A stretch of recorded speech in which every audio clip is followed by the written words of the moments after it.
You're listening to Family Business with Daphne. My name is Daphne Mallory, and thank you for joining me today for yet another conversation on building and growing your family business. It's such an honor and a pleasure to be with you here on 103.9 FM KDKI each and every week, having a conversation about this big idea, this huge idea of starting your own family business, building an enterprise that will last for generations to come. For those of you who are new to the audience, I'm Daphne, and I get to write on this topic a lot in addition to pursuing, my own dream of building my family business empire. I get to write for Entrepreneur Magazine, the Huffington Post, and here locally in Idaho, for Idaho Family Magazine, as well as Times News Magic Valley. And I write on anything and everything pertaining to strengthening the family, because that's really the foundation of a family business. But I do get to talk a lot about entrepreneurship and sales and marketing.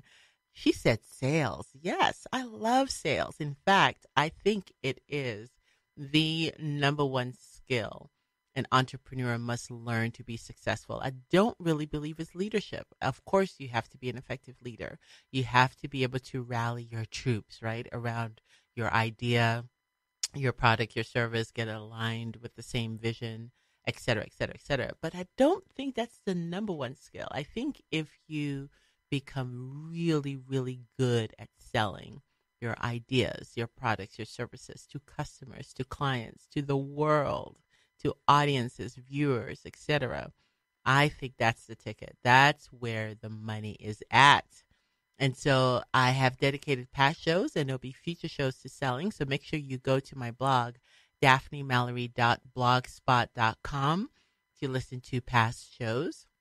I'm also the founder of the Daphne Mallory Foundation, and you can go learn about that at daphnemallory.org, where I am hoping to do some work around this area of senior poverty, that is honoring our elders in our community, our senior citizens, ensuring that they have basic needs met so that we can improve the quality of their lives. So transportation and food, all of these basic needs that we can, as entrepreneurs and non-entrepreneurs, meet in service to our seniors. That's what I'm about. And the foundation also is establishing a college scholarship for third grade students, following them right through high school with the promise of a scholarship to attend any college they want when they graduate. So if you'd like to learn more about that, make sure you go to daphnemallory.org.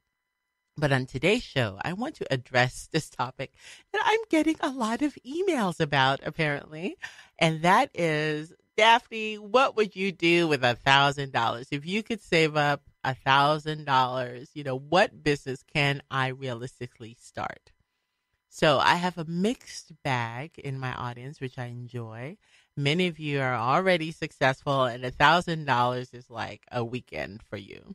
And I will dedicate shows to that population sometime in the future. But for others who $1,000, to get to $1,000 in savings, to dedicate that money to a business, it is daunting.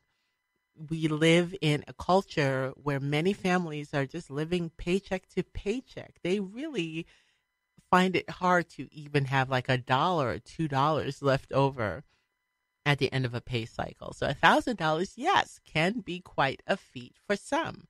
So let's talk about that. And if you are able to make that happen, well, can you realistically then start a business for $1,000 or less?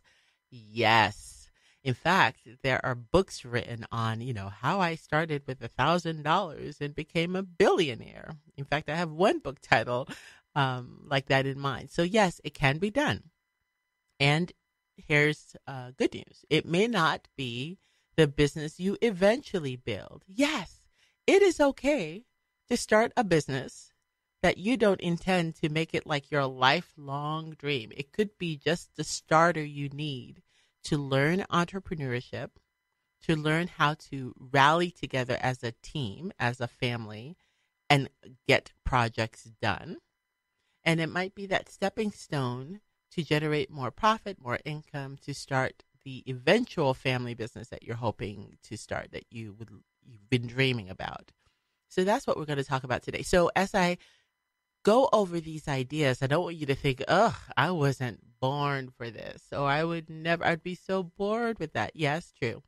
But it might be the stepping stone to get you started. Or on the other hand, you might say, yeah, that's exactly what I do want to do the rest of my life. I will start this business with $1,000 or less. So before we get into those business ideas, so how do you amass $1,000 if you are living paycheck to paycheck? How does that happen, Daphne? Well, I am glad you asked, because I have been on this journey as well. And it really does come down to making sacrifices. Just point blank. Sorry, sacrifices. There was, and still are sometimes, because I'm, trying to take my business, my life to the next level. And I'm at a point now too where I am again making sacrifices in my life. But the easy thing would be, well, what are the discretionary expenses that just have to go? Such as eating out 5 times a week, or, purchasing items that I really don't need. I really want. It would be great. Makes me happy temporarily, but I don't need this. Those are discretionary expenses, not your fixed expenses, your rent or your mortgage or your insurance or your whatever, but things that you get to choose. I can go without that dollar item or that $10 or that $50 item today. By the way, this gets tricky too. And I'm about to say something because I know you know where I come from if you listen to me regularly, that I believe that family business should culminate in you doing good works in your community, developing your community, donating to charity, improving the quality of lives around you. But here's the but, and I think this is spiritually supported as well. You don't do that to the detriment of meeting the basic needs of your family. And some of you, unfortunately, temporarily may have to say no to some things, okay? You may be, especially as school is starting up again, many different things and people and on and on and on may approach you to buy cookies and candies and da-da-da in the effort to raise money for da-da-da-da-da. And you should always give with your heart. You should always be in a spirit of giving. However, that does not mean that you say yes to everything. The great philanthropists that give millions and millions and millions of dollars know when to say no. And they have to create those boundaries so that they can be effective, so that they can give to causes. If you are saying yes to everything and to everyone to the detriment of your own family and building up a family business that will stabilize your family and to change your circumstances, well, you have to take a look at that. I'm certainly not going to tell you who to say yes and no to. What I'm saying is make sure that you're not being non-thoughtful about your giving. You should always give in love. And you should always be thoughtful about your giving as well. So you have to, at the bottom of all of this, I'm saying you need to streamline your income. You need to get rid of the discretionary expenses, things that are not fixed, that are a must-have for my family's immediate survival. And there you may have some wiggle room to save $5, $20, $50, $100 a week. Who knows? And then, of course, there's, the hot button topics of, well, what can we sell? What should we sell? What makes me happy now so that I can have the energy to start this business? If you take everything away from me, then I'm going to be miserable and I will have no energy and no enthusiasm left in our family because we're just sitting there, I don't know, just on the floor with nothing. You have to make that decision as a family. Maybe it is time to get rid of some treasured possessions in an effort to save up that first $1,000. So there are many ways, many books, many resources, even shows dedicated to personal finances and how to streamline things and get rid of things and sell so that you can make that $1,000 happen. It may also be that you have to go and do part-time work. When I say go, you can't see me holding up my hands in quotes, but I'm doing the quotation marks because if you've listened to prior shows, and feel free to go on my blog, daphnemallory.blogspot.com, listen to prior shows, you will see that one effective method that I used personally when I was a stay-at-home mom was to do virtual work as a virtual assistant. And so I didn't have to go anywhere. I just had to get to my computer and get work done for clients and get paid. So whatever meshes with your values, your family values, your household situation, you may want to think about temporary part-time work or part-time source of income.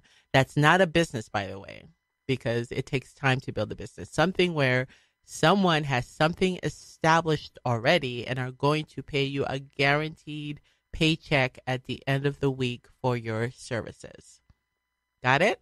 Great. So now you've got the $1,000 saved up. It took you a month, or it took you 3 months or 6 months. You've got it ready to go. Well, then can you really start a business on $1,000 today?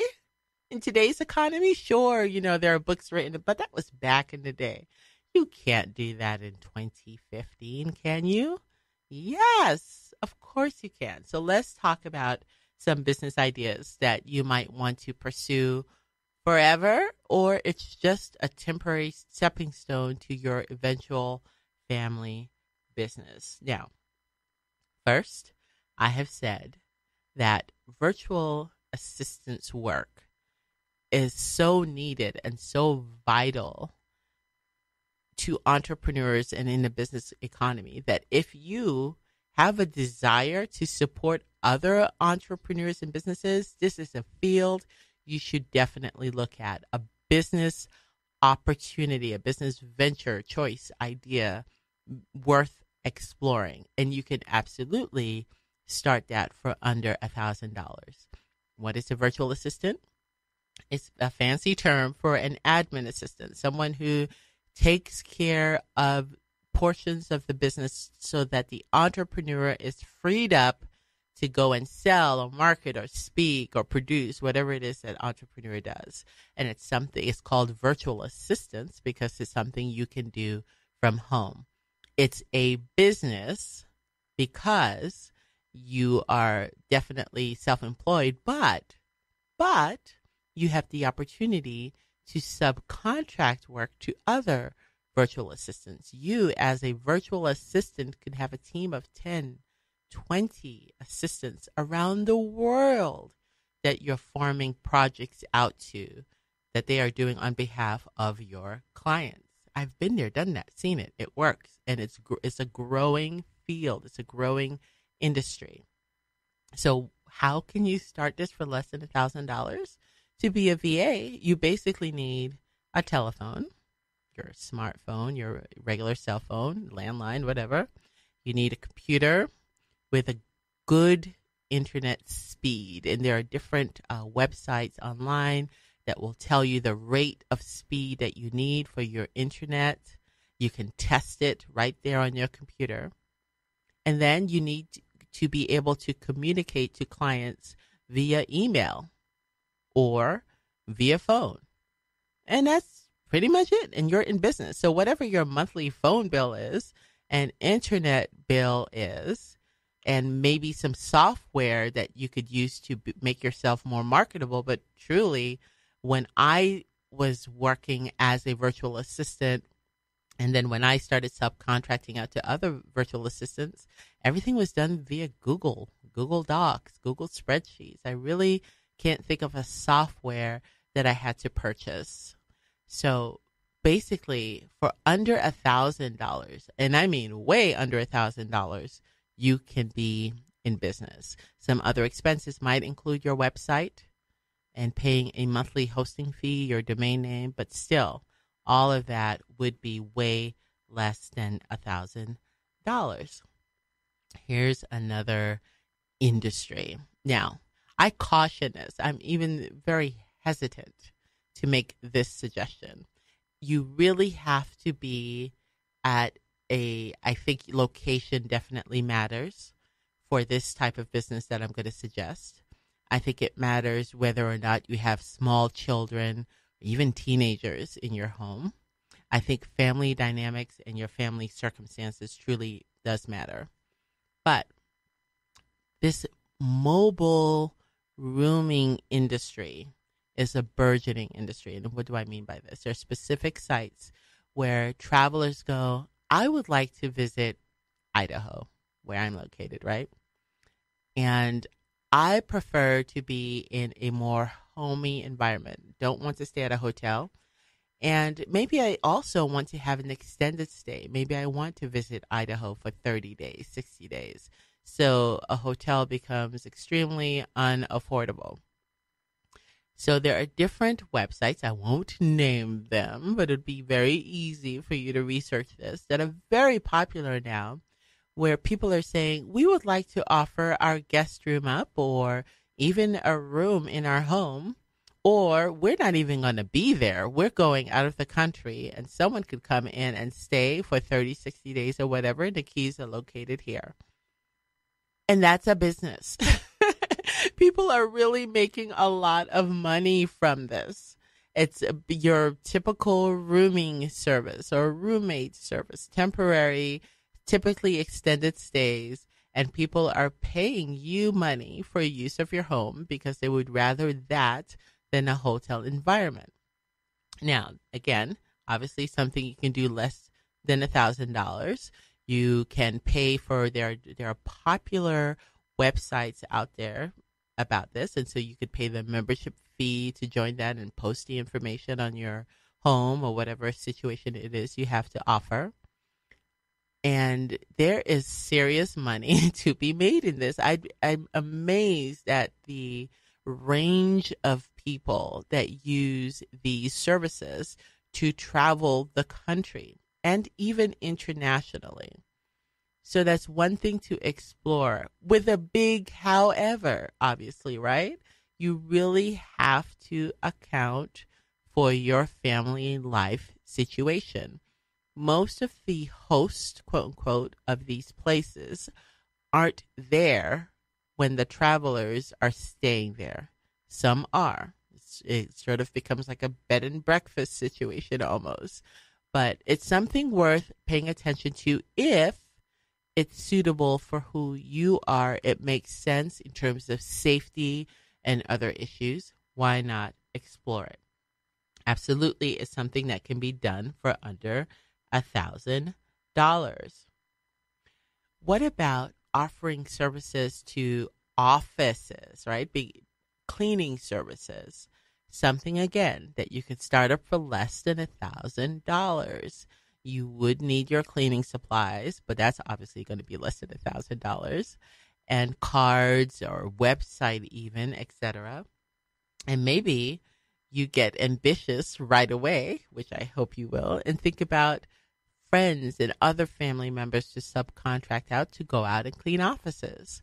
That's a business that you could absolutely start for low amounts of money. And it's an opportunity for you to gain a clientele of entrepreneurs. And then you can, I know someone who did this, upsell to virtual assistant services. I know someone who started just cleaning for people, cleaning their offices, did great work, established the rapport, credibility on time, et cetera, kept true to her word, and then started saying, well, I can also do this sort of secretarial work for you. Oh, of course, we know you. We trust you. You've been honorable, on time, and she was able to, quote unquote, upsell her services from not just janitorial work now, but also to VA work. So there are many ways to be creative about, combining businesses and making yourself of value to entrepreneurs and offering things to them that they can use in their business. How about, now this is also something that requires a lot of skill set, but for those of you who are very detail oriented, this is right up your alley. Event planning services. You can absolutely start an event planning service for under $1,000. So what would you do? Throw parties, throw training events, even seminars on behalf of entrepreneurs and others. You would plan the events. Now, it's not that entrepreneurs, well, some maybe, so I shouldn't say all. Some entrepreneurs are not lazy. They just simply, they don't have the time. They're concentrating on their business and other ventures. And they need someone who's extremely detailed oriented, knows the lay of the land, maybe even has connections at different venues and hotels to plan out their events. When you're running a business, it doesn't matter what the business is. You should have an event or two a year, whether that's an internal event where you're celebrating employees or honoring them or your customers' appreciation, whatever, or external event where it's open to the entire public so that you can engage with the public and they get to know your business better. Or perhaps it's even associated with your charity and your charitable work. You should be throwing an event or two. If you have not done that to date, for those of you who are, beyond this conversation and you've already been in business for a year or two and you're running the show, make sure you have planned at least an event or two per year. Get away from the office, away from the computer, get out into the community, engage with people. But behind those events, there's an event planner somewhere. Typically it's the entrepreneur, but then they go, okay, I could be out there doubling my income, or I could be sitting here bogged down and overwhelmed with contracts and figuring out audio and visual for this thing and trying to secure a room. No. I need someone else to do that. That's where you can come in as an event planner. You're going to have to network to do that. You should actually start going to events yourself. Go to events, check them out, and connect with entrepreneurs. Even go to the person who is hosting that event. Give your compliments and say you would like to have a conversation with them sometime down the road about the event and to learn more about your services. You just never know. There are many books on event planning and checklists and what to do, the day before, the week before, 3 weeks before, etc. And so there's so much information on this, and you could get started again for less than $1,000. It's also a great way to engage family members around a project. Just think about an event as a project, a big project to manage. And there's a countdown, right? From the day you get your contract to plan that event to the event itself and then post-event.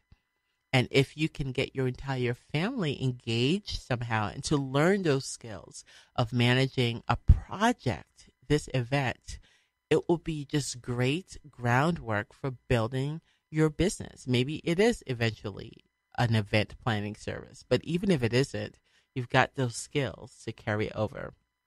It's such a great opportunity. Shopping services. I write a senior living column for Times News Magic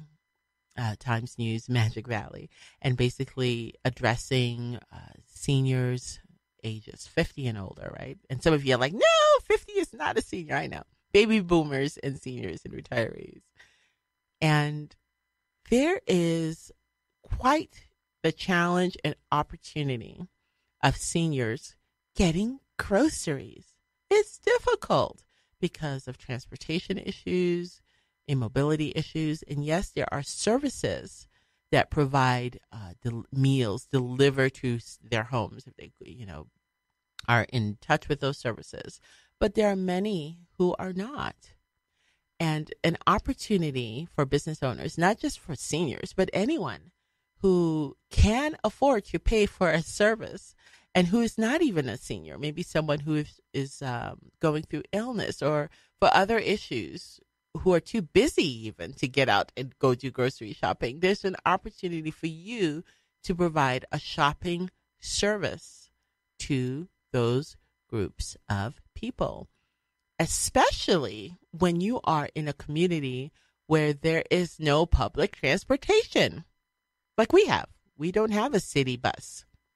And so kind of look at opportunities to be of service through entrepreneurship where you are.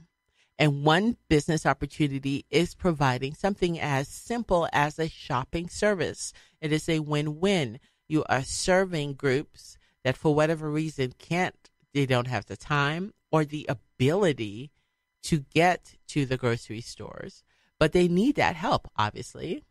And perhaps you can fill in that gap by providing a shopping service. And how simple is that business? Gaining the customers, getting their lists, going shopping for them, bringing the foods back to them, maybe stocking it for them, and making sure that you are pleasant and providing a valuable service to them. It's amazing, and it's something that you could start for under $1,000. And why I like this business, too, is that think about the children in your family. Of course, they can participate. The teenager, right, who drives now can obviously participate. It's such a great family venture that can connect you to people in your community, and you can confer a lot of responsibility to next generation leaders in your family. So it's something to think about. It's actually a very popular service. Check out and learn more about shopping services if that's of interest to you. So when we come back, we'll explore some other businesses that you can start for less than $1,000. Get her done. You're listening to Family Business with Daphne, and see you on the other side. You changed my world. A love so brand new. I love you like Billy and Ranger Station. Yeah, hi. I'd like to report a bear sighting in the forest. 1 second, I'm having a smoke. Next thing I know, I'm face-to-face with Smokey Bear. Wow. And he told me it only takes one spark to start a wildfire. Did you know 9 out of 10 wildfires are caused by humans? I had no idea. That's why Smokey's famous and you're not. If you see someone in danger of starting a wildfire, step in and make a difference. Brought to you by the U.S. Forest Service, your state forester, and the Ad Council. Learn more at SmokeyBear.com. Only you can prevent wildfires. Ladies and gentlemen, in the next 7 years of bigger and bigger enrollments, America's grade schools will need nearly 250,000 extra teachers, besides those to fill normal vacancies. This great need, plus the growing public interest in education and improvements in schools, make elementary school teaching a more rewarding career than ever, a career that high school and college students should certainly consider. Education holds America's future, perhaps your future. Well, I finally did it. I opened a 401k. What? Why? Just wait for the inheritance. We've definitely got a rich uncle somewhere. We're one call away from the winner's circle at the Derby, dinners with multiple forks, a vacation home in the country, using summer as a verb. You don't actually think that, do you? When it comes to financial stability, don't get left behind. Get tools and tips for saving at feedthepig.org. This message brought to you by the American Institute of CPAs and the Ad Council. Do you suffer from the heartbreak of brain rot, feeling bored, sluggish, listless, not had a new idea in days, using electronic gizmos without a clue why they work? Now there's help. Ham Radio, guaranteed to stimulate your corroding neurons and open a whole new world of excitement. To learn more about ham radio, go to helloradio.org. Side effects of ham radio usage include mental stimulation, desire for education, new career paths, understanding of technology, and cases of addiction have been reported. If you experience any of these symptoms, you're welcome. Ham Radio, it's not your granddaddy's radio anymore.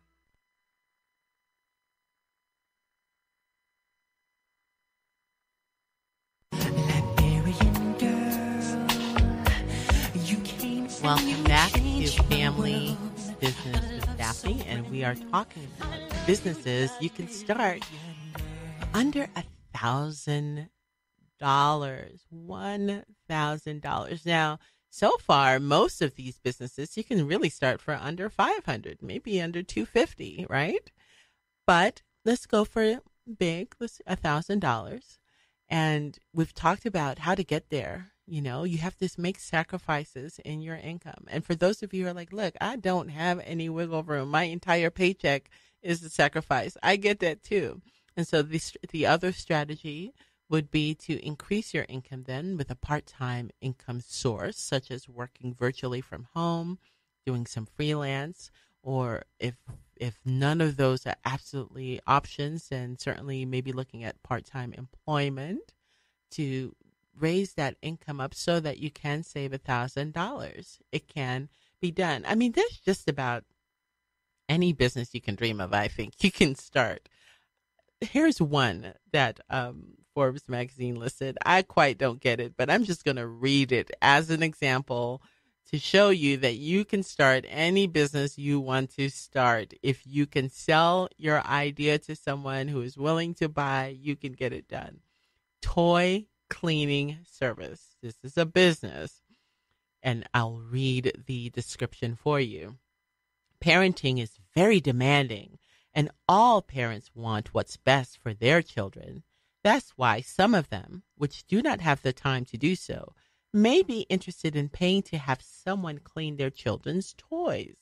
An investment in non-toxic cleaning products and some cleaning tools is required. Can you imagine cleaning toys as a business? I mean, I say that, and don't write me if this is your business, okay? I'm saying that to make the point that basically you can start just about any business you want, and you could do it for under $1,000. Here's an interesting business though idea that I couldn't do, but I know some of you bike enthusiasts out there could certainly do this if you're passionate about biking and bike trails, etc. Bicycle tours. So in cities where there's a lot of tourism, bicycle tour businesses are booming.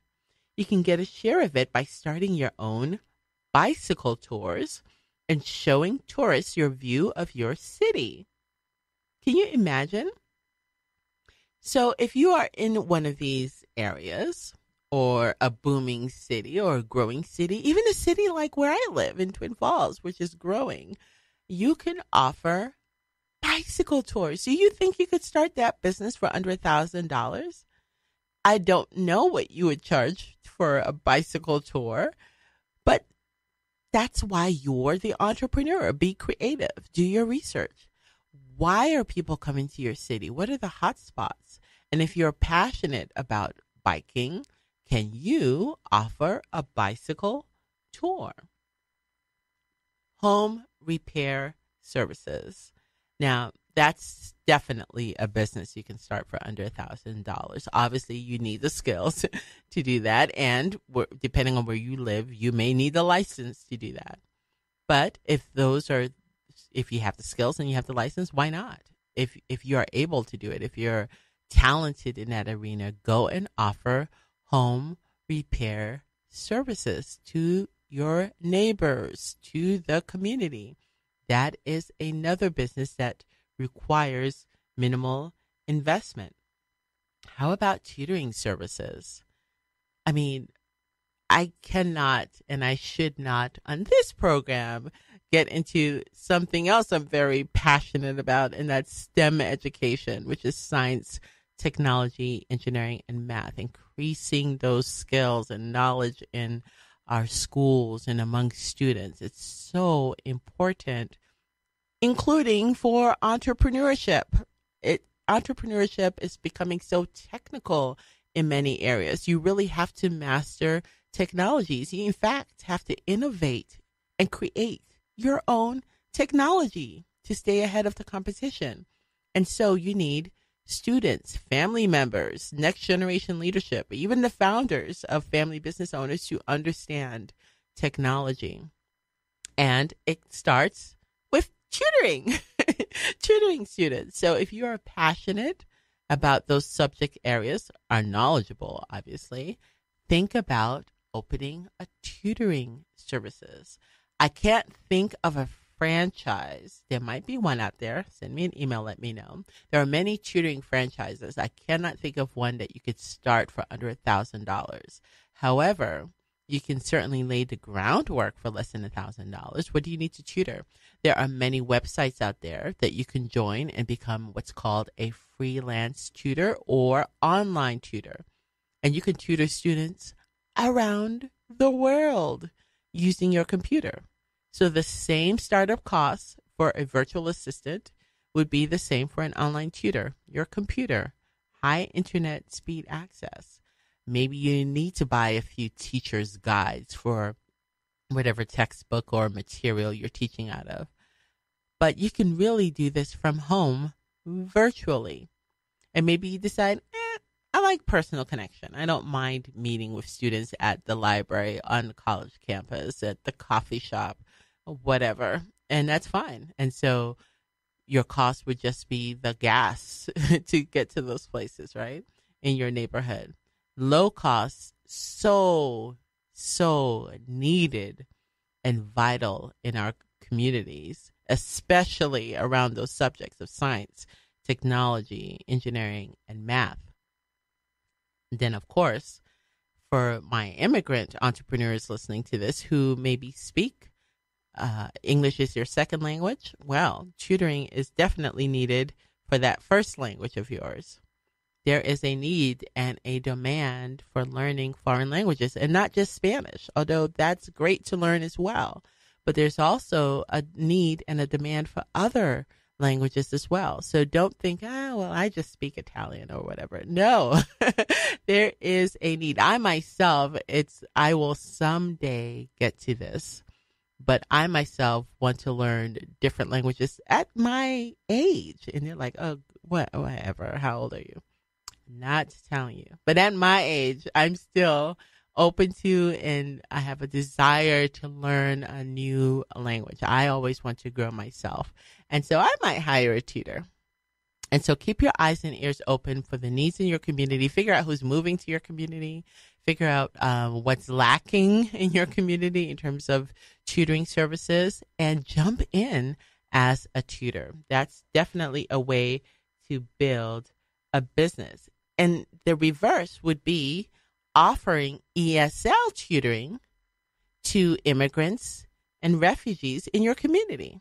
So I love it. It goes both ways. You can offer English as a second language, or as an immigrant, you can tutor others in your foreign language. It's great. And what makes it a business? You can start thinking about growing it up to the point where you are subcontracting out to other tutors as well. And before you know it, maybe it's just within your family. Maybe you are a family of tutors initially, but it can also grow and swell to college students. Take advantage, especially if you live in a college town. College students may not feel that they have the time to go and grow a tutoring business, but if you have the clients lined up, sure, they may come on board as subcontractors. Think big. And yes, you can do this for under $1,000. What about child birthing businesses, related businesses? Now, obviously, you have to have certain skills and licenses, but what about training and teaching new moms to be what to expect, how to handle birth? Maybe you can act as a support alongside a midwife or a nurse. And I guess for most of you, it would be alongside a midwife and providing that support. Those people get paid. I mean, it's nice and it's loving and it's kind, and they stroke your hair. I've had this, when I had my midwife, she had someone that was supporting her. And while the midwife was doing the technical, the other one was just there holding my hand and being a support and, answering my off the wall questions in a moment. And it was wonderful. Well, that was a business. My midwife had her business. That is a business. And if you're passionate about babies and birthing and all of that, and you don't mind being woken up in the middle of the night like I did for mine, think about that business. And it can be great because you kind of can track your clients, and you know what's coming, or at least within a week or two of what's predicted to come, right? So you can plan accordingly, and you can just stay over and be a support. I can't think of a business idea that I love more than that type of business. You're just there to support.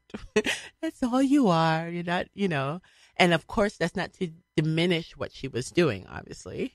I'm sure she was in the background And while I was just in pain doing amazing things, but all I remember is the hand holding and the support and the sweet words of encouragement to just keep on keeping on. And that's something you should look into if that's something you're passionate about. I know for sure that there are books on this, by the way, how to start this sort of practice. So go check out Amazon, check out your library if it's something you're passionate about, if that rings true to you. Pets. I spoke with and interviewed someone recently for Entrepreneur Magazine who has a luxury pet hotel, and it's a franchise.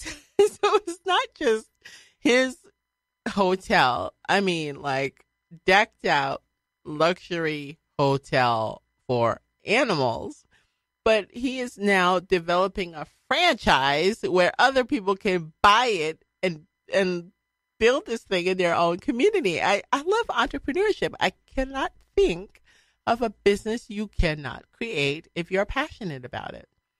But the pet industry, he told me, was huge. I don't think I understood that people love their pets. I got that. But I really did not know until my conversation with this man how large the pet industry is. It will blow your mind. If you are passionate about pets, well, you can't start this guy's hotel or franchise, right? I can't even afford to stay there. But what you can do is think about different pet-related services you can do for under $1,000. Perhaps it's pet walking, pet sitting, pet grooming. Just look up pet businesses online, and there are many you can start for under $1,000. I know that in certain metro areas where high-profile corporate leaders are working 12, 15 hours a day, and they have no one to take care of their pets, guess what's weighty on their mind? Walking the dog. Who's going to walk my dog? Who's going to, feed my dog? Who's going to, groom it, et cetera, et cetera. You can alleviate that stress for that corporate leader by providing your pet-related services. And yes, you can start that for less than $1,000. Now, I don't have any firsthand experience with other animals, but I'm sure this can, especially I live in a rural community, I imagine you can extend this to other animals in your community. And I can't even have a conversation about that. I don't even know what that would look like. But if someone has an animal, there's a need for some sort of related service that's non-medical. And you should explore what the needs are in your community. And if you are passionate about pets, especially if you're wanting to grow a family business and your kids are passionate about pets and you're looking for extra income, jump in, figure out what you can offer as a service. Another business that I have seen thrive, not just in the business sector, but in terms of marketing to the nonprofit sector, is jewelry design. I used to think, why are all of these celebrities doing some sort of jewelry design? Because I don't wear a lot of jewelry. So I really didn't get it. And then I was like, oh, let me think about this, not as someone who likes a lot of jewelry or not. Let me think about this as an entrepreneur here. And yes, there is a need. There is a passion for unique jewelry. People want their jewelry designed. They want to sport and wear things that others are not wearing. And if you come from a unique culture, a unique background, or you're just a passionate artist with some great ideas for designing jewelry, you need to look into this. Yet another industry that took me off guard in terms of huge. In fact, my daughter knows a teen girl in our town who designs her own jewelry and sells it. A young lady. Because I was amazed. And again, it's something you can do for less than $1,000. You meet with someone. It's sort of like being a makeup artist sometimes. You can certainly do it without the clients in mind. You just come up and create something. But you can also go and meet with someone and say, what are you looking for? What colors do you want to express, et cetera, and then design custom-made jewelry. Can you do that for less than $1,000? Of course. Can you make a profit? Yes, apparently so. So if that, meets your passion and interest, get it done. And again, you don't have to do this alone. Maybe you say, I know other friends and we're all from X place, or we share similar passions about X. I'm going to bring them on board as my subcontractors. We're going to make more jewelry than I could on my own, and we're going to sell them at trade shows or give them to customers, etc. Now, there are way more businesses to discuss than I have time for, but I want you to be encouraged. I don't want you to be lost in scarcity thinking that, oh, there's just not enough. I just don't have enough money to start a business. Oh, my heart is there. I dream about it. I just don't have the money. Get out of that mindset, because you do. You can get it done. You can get a business done for less than $1,000. You can do it. It may not be the ultimate business that you do in life, but it may be just the start you need to encourage your family. Get your family business started. You've been listening to Family Business with Daphne here on 103.9 FM KDKI, and I'll see you next week as we talk more about getting your family business started.